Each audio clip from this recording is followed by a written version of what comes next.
And here we have it, baby. The knockout stages of the Champions League is back, boys and girls. And we've got some some spicy matchups right there. You already know what we're about to do. We're going to be previewing every single game. We're going to be giving our predictions for every single game in the first legs. We're going to be doing this as well the following week for the second leg and predict who's going to go through to the quarterfinals. But as of right now, this is purely on what we are going to be expecting on Tuesday and Wednesday in the first legs of the knockout stages. Before we get to the first game, you already know what time it is. Make sure you all like the video right now. Make sure you all comment. Comment your own thoughts. Comment your own predictions. Comment what game you're looking forward to the most. And also, subscribe to the channel. We're getting close to 30K. You know what I mean? 30. We're getting close. The road to 30. And of course, hype. Well, that's something. I don't know, fam. Just hype, fam.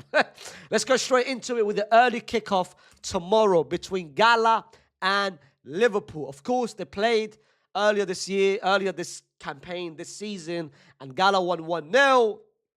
Was it 1-0? They won 1-0, wasn't it? Yeah, 1-0. They won 1-0 with that penalty, which, to be fair, wasn't a penalty. I mean, that's a 50-50. Whether it was a penalty, it wasn't a penalty. But Liverpool looked very different at that point of the season. Of course, not a lot of players were in form. They had a lot of injury problems. Wirtz wasn't the same player. And now, if you go 6 months later or 7 months later to when they played, the last time they played, Liverpool look a little bit different. Now, some players are starting to perform a lot better. Initially, start of the season, the first 3 to 4 months, it was only a bus line. Now you can say Alexis is starting to perform better. Now you can say Salah scored a couple goals. Maybe he's performing better. Now you've got Wirtz performing better. But the only thing which is still the same from the start of the season till now is the manager, Arne Slot. It's still the same act. The guy hasn't changed anything. The guy hasn't, tactically, still the same. Liverpool looks the same. Defensively, they still look the same. They still look leaky. Anyone can score goals against them, especially the fullback where it's so easy. It reminds me like a Barcelona thing where it's so easy to exploit that fullback thing. And that's why Liverpool is different. Is like you have to look at this tie and say they've got everything going their way at the same time. Gala, yes, what they've done to be in this position is very impressive. What they beat Juve, they knocked out Juve, very impressive in the play-ins. However, the way they did it, you know what I mean? The way they knocked out Juve, the way that second leg turned out to be is what, to me, is not giving them a lot of respect in kind of way. Like, after the first leg, when they beat them 5-2, I'm like, you know what, Gala, I'm sorry. You man could be dark horses. But after what happened in the second leg, after what they did in the second leg, allowing Juve to come back from behind, despite having 10 players, and even extra time, there was a moment where Juve could have scored that fourth goal in Zagrova, that massive miss. Gala, that second leg, I wasn't happy with their approach. I wasn't happy with the way they entered the game.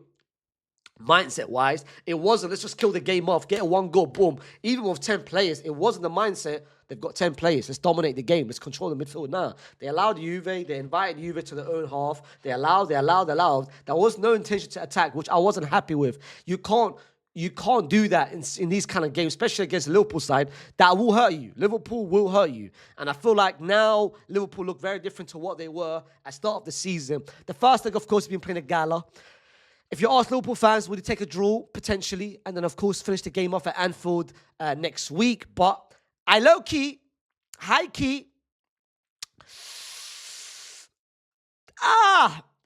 feel like I can't see Liverpool losing. I can't see Liverpool losing. I'm expecting, my prediction for this game is I'm going to go with a 1-1 draw or 2-1 Liverpool win. I don't see Liverpool losing tomorrow. I just don't see Liverpool losing tomorrow. And that's my prediction for this game. Then we go to Atalanta versus Bayern Munich. And this is pretty much Atalanta's only chance to get something from this game, to get something from this tie, is they have to win this game, and they have to do it convincingly. Winning would be an achievement on its own.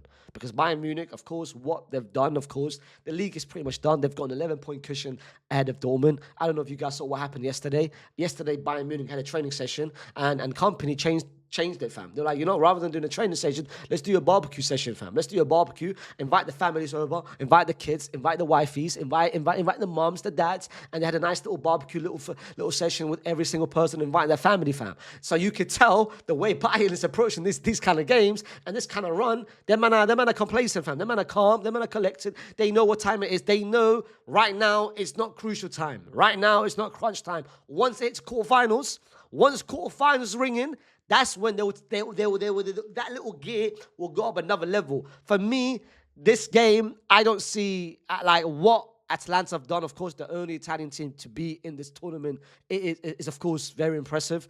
That remontada against Dortmund, coming back from behind and beating Dortmund is impressive as well. But I think the run will end now, fam. That nice little Cinderella run, of course. The Gasperini left. I thought Atalanta would be nowhere near this position, but the fact, even without Gasperini, they still managed to do this. Without Lukman as well, they still managed to do this. Pretty impressive, but I'm expecting Bayern to win tomorrow, and I think it's going to be with a... Whoa, Nico Jackson? Harry Kane? Oh, I'm still expecting Harry Kane to start. I'm expecting... Wait. If Harry Kane is playing, Bayern will win. If Harry Kane is not playing, you've got a big advantage for Atalanta, and you must win without Harry Kane. But I'm still expecting a Bayern to win. Then Atletico versus Spurs. And I'm going to be the first person to say this. If, and I repeat if Atleti don't win this game, and if they don't win the next game, whatever it is, if they allow Spurs to go through, if they allow Spurs to get 1 point from this game at Wanda, I will be the first person to say that La Liga is officially, and I repeat, officially finished.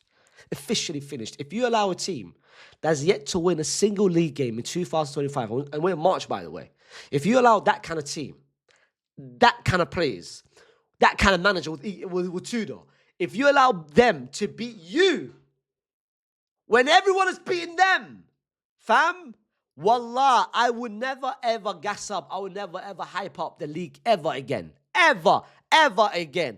La Liga reputation is on the line, fam. The name of La Liga is on the line for this matchup, fam. If Spurs progress, or even if Spurs pick up 1 point, if they pick up a draw, La Liga fries in the bag right now, and put some chicken tenders as well, fam. But long story short, Atletico will win, fam. Easily as well. Then we've got this one right here. Newcastle versus Barcelona. This is interesting. This is a very interesting matchup. Of course, the last time they played was, of course, in September. They Barca won 2-0. Of course, with that Rashford 2 goals. 2-1, apologies, 2-1. Rashford scored 2 banging goals.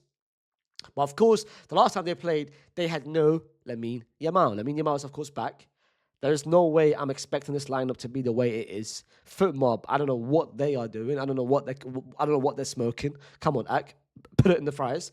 Pedro is definitely playing. Pedro got rotated, got arrested. I'm expecting Pedro to play. There's no way he would be on the bench.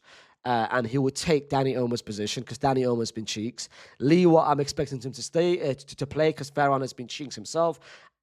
It might be a Lamine, a Firmino, a Rafinha. Maybe you can say they might put Rashford as a striker because when he plays the Premier League teams, he gets excited. But I'm expecting Leo to play, and I'm expecting to be I'm expecting to be Cancelo, Eric Garcia, Kobasi, and Jared Martin. Of course, no Kunde, no Bodø, but Pedro would 1,000%, 2,000%, 5,000% play instead of Dani Olmo. But Newcastle can hurt Barcelona.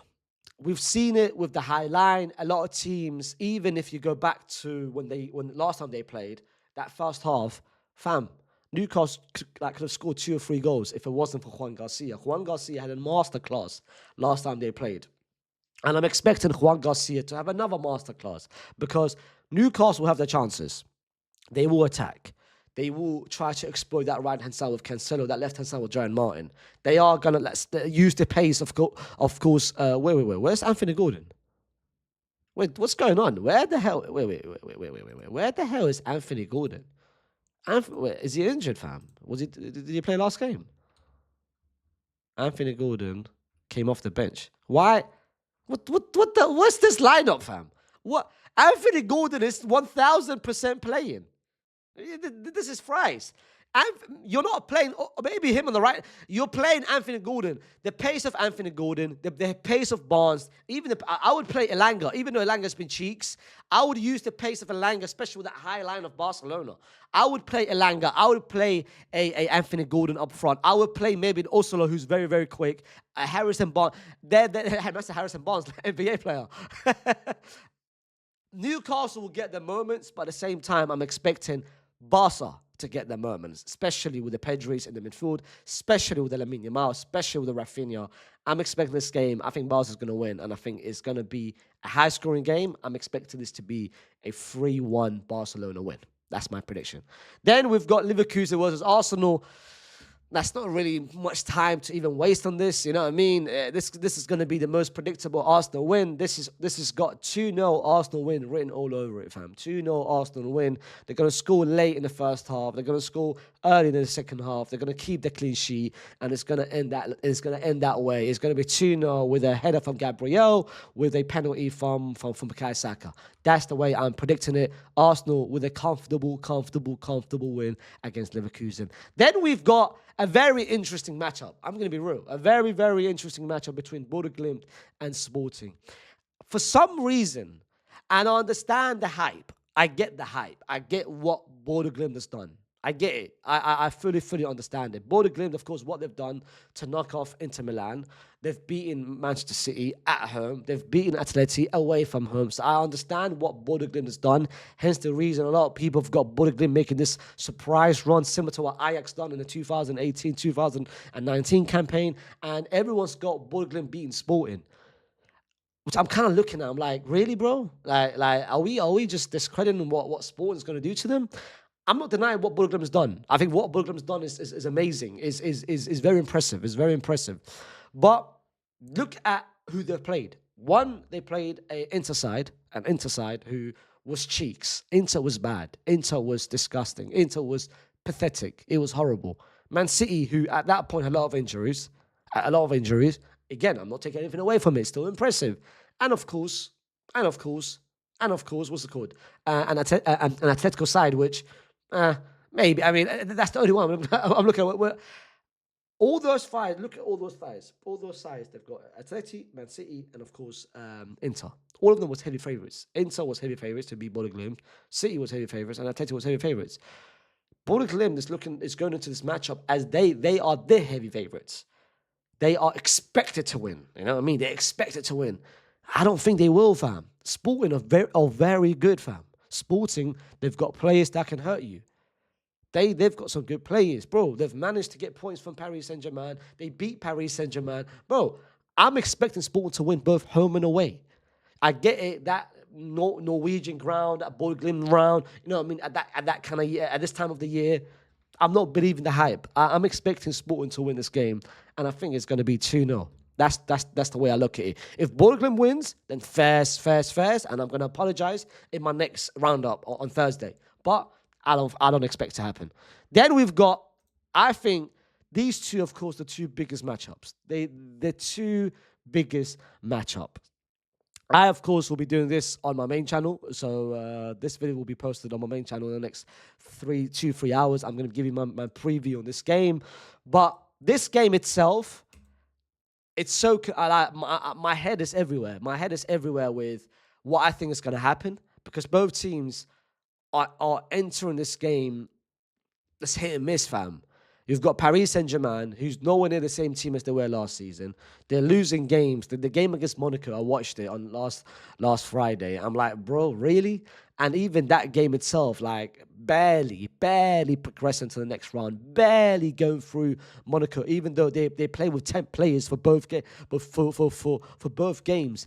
Paris Saint-Germain, of course, I know they've had a lot of injuries. I know they've had an injury crisis, but everyone was saying at the start of the year, we're going to see a complete different Paris Saint-Germain side. They were going to lock in even more. They're going to perform even better, but we haven't seen it. We haven't seen it at all. The only time which we witnessed it, the only time which we kind of got an idea from it was the game against Marseille, the Zerbi's final game where they won 5-1, and we said, you know what?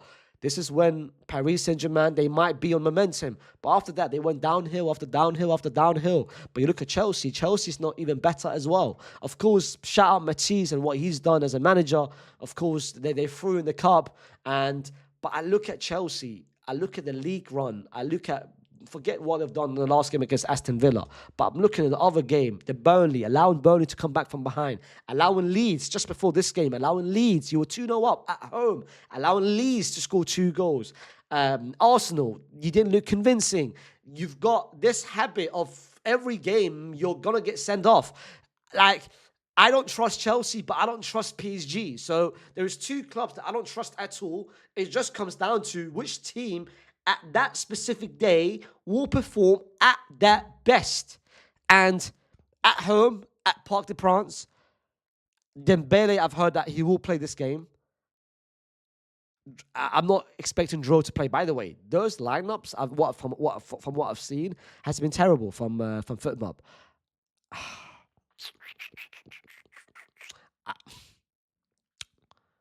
I think PSG will win this game. I think PSG will win the first leg.